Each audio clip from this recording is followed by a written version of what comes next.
Okay, so I want to talk about the use of arpeggios in blues and playing blues. So one arpeggio that I use a lot is the seventh. So if we were in the key of A, we would have the notes A, C sharp, E, G, and then back to A. Then C sharp again, E again, G, and then A again. So that would be the root position of this arpeggio. You got the root, the third, the fifth, the seventh, root, third, fifth, seventh, and on the root here. So what I do when I practice learning these arpeggios, and I want to say this, there's an arpeggio for each note of this. You know, an arpeggio is just playing the chord of single notes. You're basically playing a seventh chord, which is a often used chord in blues. So, having said that, that's the root position. So I would take a one chord vamp, find a one chord vamp up on YouTube, an A7th jam that plays for a long time. And since you're just learning this, let me give you how to play this as well. So we're going to start here on the 5th fret of the low E string with your second finger. Then you're going to go to the 4th fret of the A string with your first finger. Then you're going to go to the 7th fret of the A string with your 4th finger. Then you're going to go to the 5th fret of the D string with your first finger, to the 7th fret of the D string with your 3rd finger, to the 6th fret of the G string with your 2nd finger, to the 5th fret of the B string with your first finger, to the 8th fret of the B string with your 4th finger, then the 5th fret of the high E string with your first finger.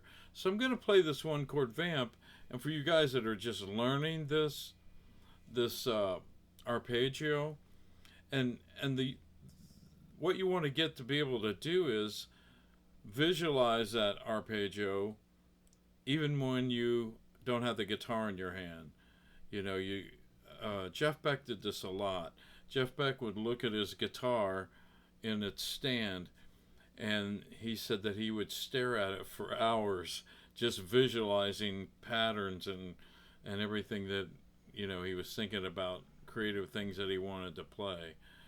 I find that fascinating. I've tried to do it, and I can do it, but probably not to the scale that he did it. But anyway, so here's what I would do if I were just, beginning. I would just play these. For now, just play it ascending and descending, getting my fingering down.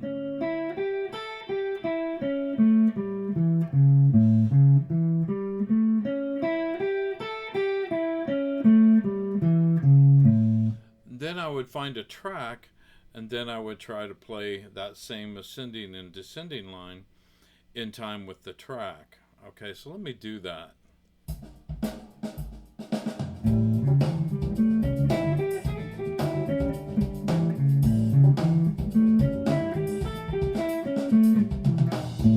So I'm going to cut it and make it a little slower.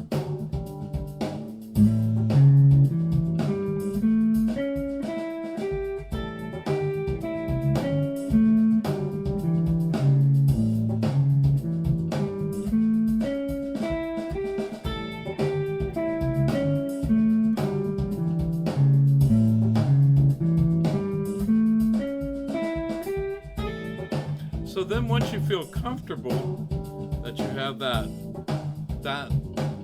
position down of this arpeggio, then you can start playing and trying to make it sound melodic.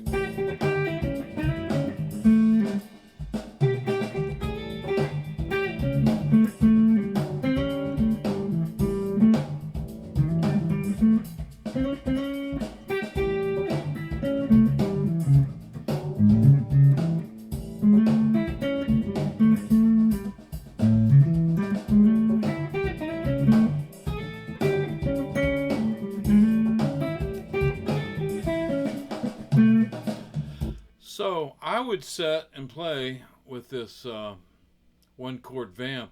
I think this one I have on is like a stupid long. It's like 15 minutes. So, and I've done this before. It's crazy. My wife hates it. I would actually play in that position for 15 minutes of a jam. You know that. But then I would start mixing in the other scales within that arpeggio, which I'll talk about later. You know, you can start mixing in with the Mixolydian.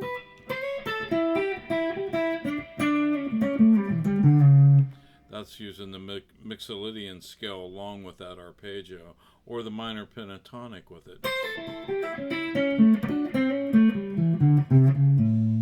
So you can start using that arpeggio idea within the blues scales that you use to play your blues with, like the minor pentatonic, major pentatonic, and the Mixolydian.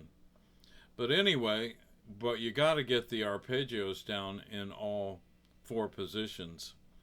So again, this is the first position.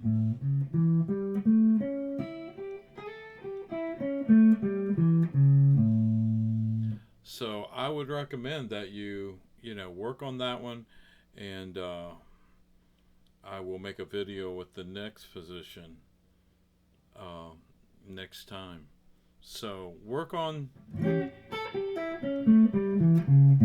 this first position of this A7th Arpeggio. All right.